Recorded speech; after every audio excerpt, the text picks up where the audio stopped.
Bismillahirrahmanirrahim. Ya Allah ya.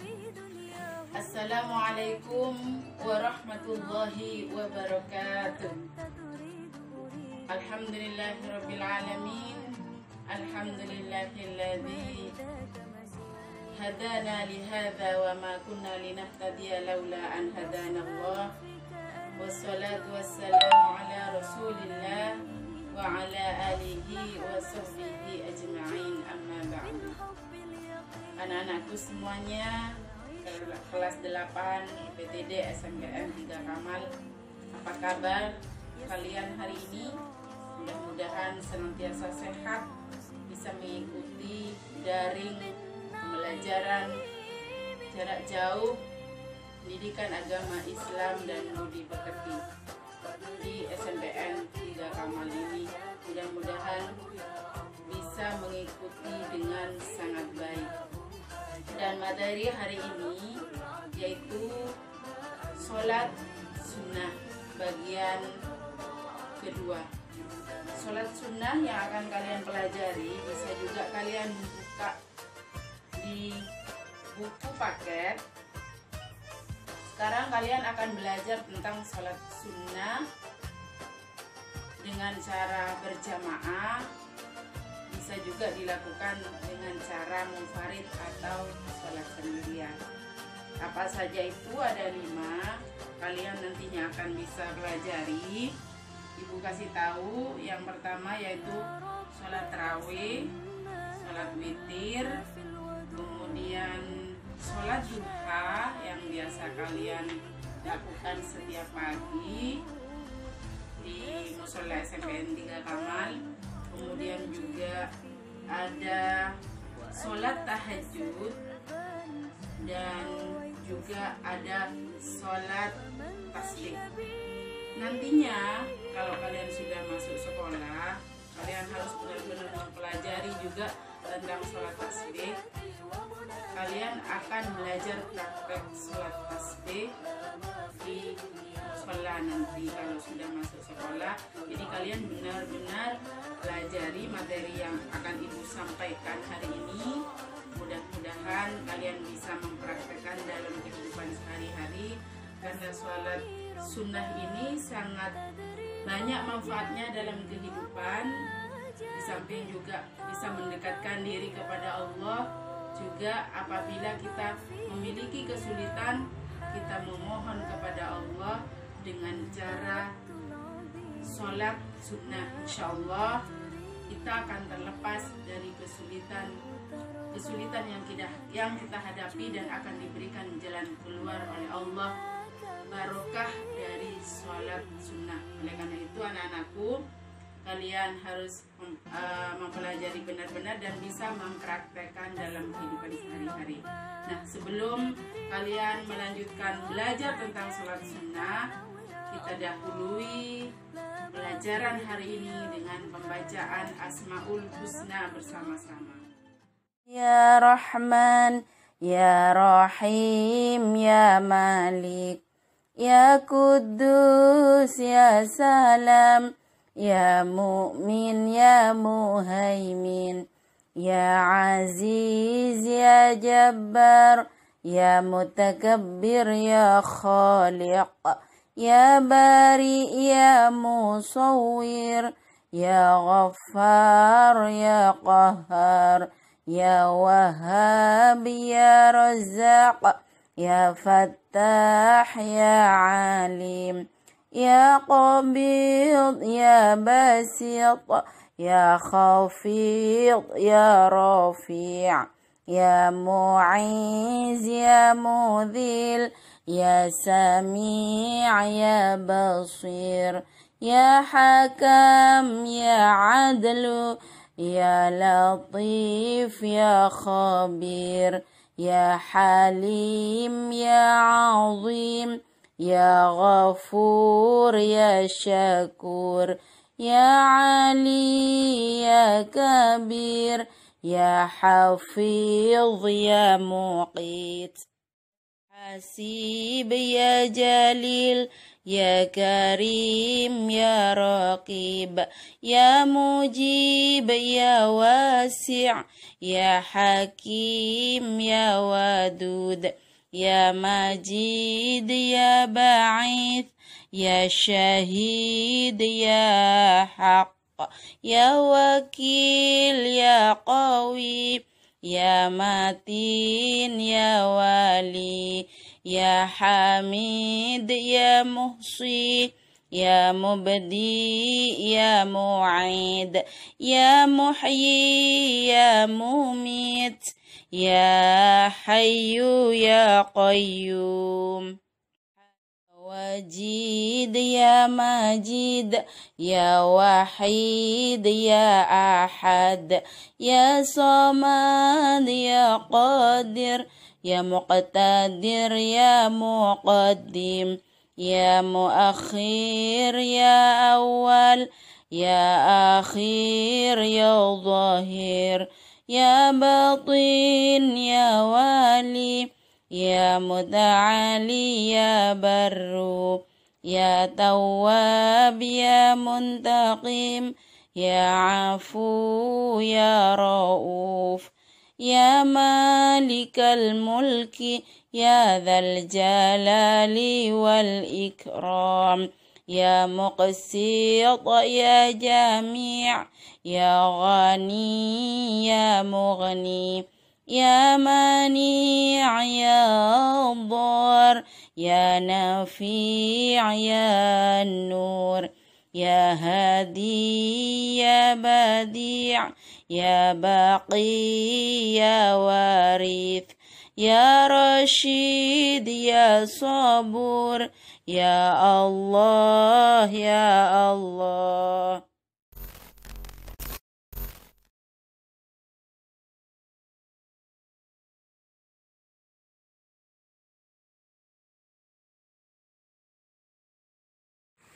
Salat sunnah yang dilakukan dengan cara berjamaah boleh juga dilakukan dengan cara munfarid atau salat sendirian.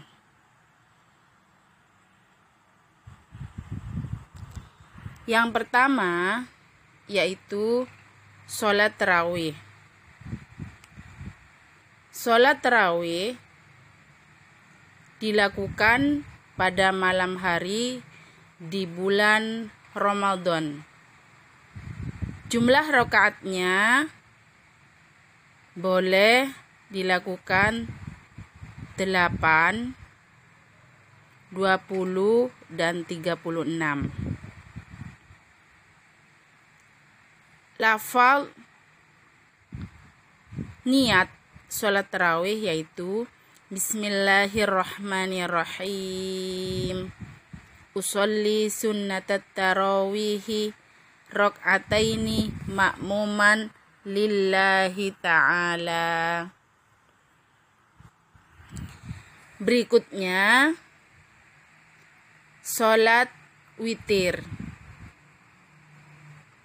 Salat witir yaitu salat yang dilaksanakan dengan bilangan rakaat yang ganjil. Boleh melakukan 1, 3, 5, dan seterusnya.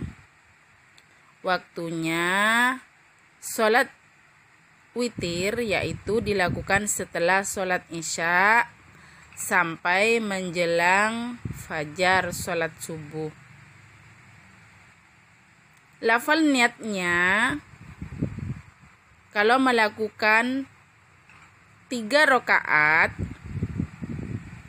dilakukan 2 rakaat dan 1 rakaat. Lafal niatnya adalah usolli sunnatal witri rak'ataini lillahi ta'ala. Kemudian yang 1 rakaat usolli sunnatal witri rak'atan lillahi ta'ala. Yang ketiga, salat sunat duha. Sholat sunat duha seperti yang kalian lakukan sebelum pembelajaran, baik pembelajaran di sekolah maupun pembelajaran daring di rumah, yaitu sholat yang dilakukan, sholat sunnah yang dikerjakan pada waktu matahari sudah mulai naik sekitar 1 tombak atau kira-kira sekitar jam 7. Paling sedikit sholat duha dilakukan adalah 2 rakaat.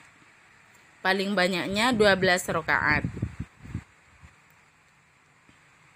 Lafal niat sholat duha yaitu Bismillahirrahmanirrahim. Usolli sunnatad duha rakaataini lillahi ta'ala.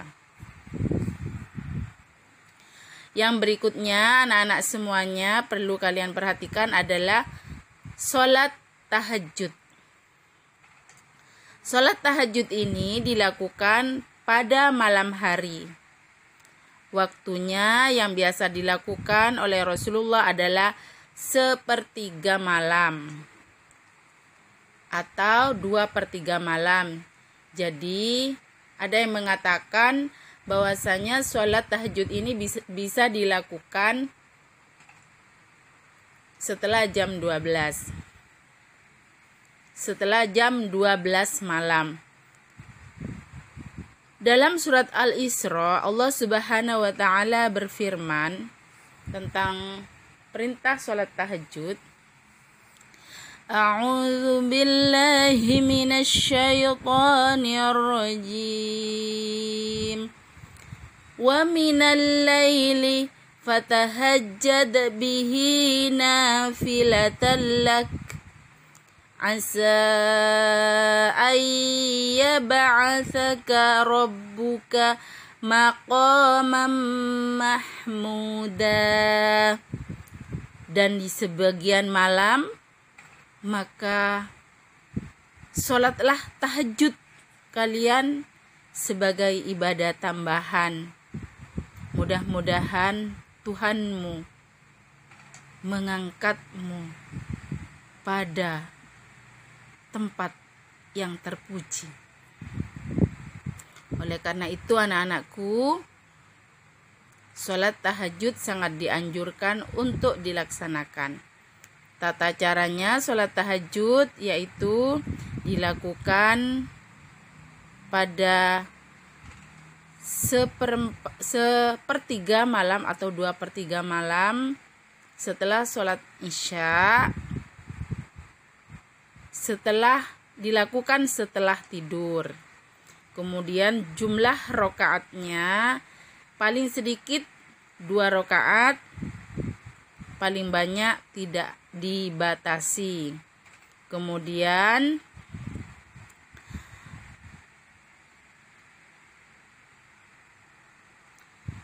lafal niat sholat tahajud yaitu Bismillahirrahmanirrahim. Usolli sunnatat tahajudi rakaataini lillahi ta'ala. Anak-anakku semuanya, kenapa kita sangat dianjurkan oleh Allah untuk melakukan sholat tahajud? Karena ada beberapa manfaat. Yang pertama, sholat tahajud itu membentuk karakter yang soleh, membentuk jiwa yang baik.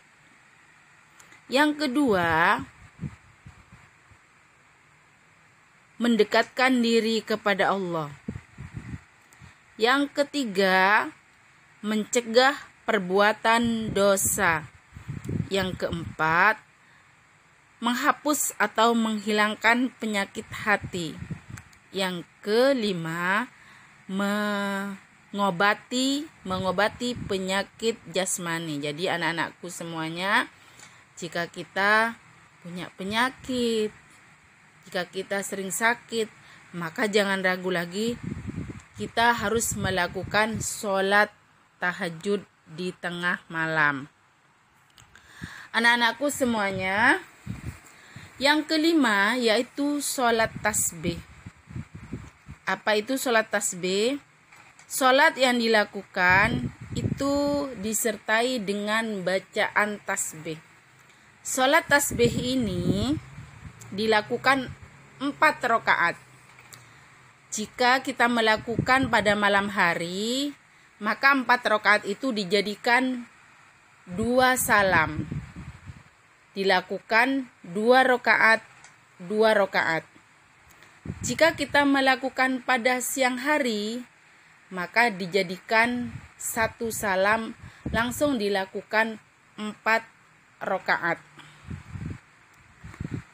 Sholat tasbih ini sangat dianjurkan kalau bisa dilakukan setiap hari. Jika tidak bisa melakukan setiap hari, setiap minggu sekali. Jika tidak mampu, sebulan sekali. Jika tidak mampu, setahun sekali. Dan jika tidak mampu setahun sekali, sekali seumur hidup dianjurkan untuk melakukan sholat tasbih. Bagaimana tata cara sholat tasbih itu? Yang pertama yaitu lafal niatnya, usolli sunnatat tasbihi rok'ataini lillahi ta'ala. Dilakukan sama dengan sholat sunat seperti biasanya, baik bacaannya maupun gerakannya. Akan tetapi di sini anak-anakku yang perlu kalian ketahui adalah setiap gerakan sholat itu ditambah dengan bacaan tasbih. Bacaan tasbih dalam 1 rakaat sebanyak 75. Jadi kalau dilakukan 4 rakaat berarti tasbih yang dibaca itu adalah 300 tasbih. Adapun rinciannya sebagai berikut. Setelah Fatihah dan surat pendek, membaca tasbih 15 tasbih.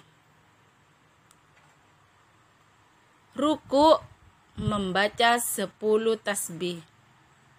Iktidal sami Allah, setelah sami Allahu liman hamidah dan seterusnya membaca 10 tasbih. Dalam sujud membaca 10 tasbih. Pada duduk di antara 2 sujud membaca 10 tasbih. Kemudian sujud kedua itu membaca 10 tasbih. Kemudian bangun dari sujud sebelum berdiri, duduk dulu sebentar, membaca 10 tasbih. Kemudian berdiri lagi, membaca Fatihah dan surat pendek. Seperti tadi sudah Ibu sebutkan, 15 tasbih. Ruku 10 tasbih. Iktidal 10 tasbih. Sujud yang pertama 10 tasbih. Duduk di antara 2 sujud 10 tasbih.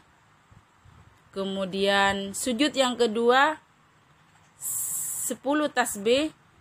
Dan kemudian setelah duduk di tahiyat akhir sebelum mengucapkan salam membaca 10 tasbih. Pada 2 rakaat yang berikutnya juga, pada 2 rakaat tersebut kita membaca 150 tasbih. Dan akan melakukan 2 rakaat berikutnya, yaitu 150 tasbih lagi yang jumlahnya semuanya 300 tasbih. Begitu anak-anak untuk sholat tasbih tata caranya. Mudah-mudahan kalian bisa paham. Jika tidak paham nanti bisa dipertanyakan. Kemudian di sini akan ibu jelaskan hikmah dari sholat sunnah. Kenapa kita dianjurkan untuk sholat sunnah? Yang pertama, jalan keluar permasalahan senantiasa diberikan rizki yang cukup oleh Allah. Kemudian menambah kesempurnaan sholat fardu. Kemudian yang ketiga, menghapus dosa, meningkatkan derajat, menumbuhkan kecintaan kepada Allah. Kemudian berikutnya sebagai ungkapan rasa syukur kepada Allah. Yang berikutnya mendatangkan keberkahan rumah yang dipakai sholat sunnah. Yang terakhir yaitu hidup terasa nyaman dan tentram. Demikian anak-anakku, mudah-mudahan kita semua oleh Allah diberikan kemudahan untuk melaksanakan sholat sunnah.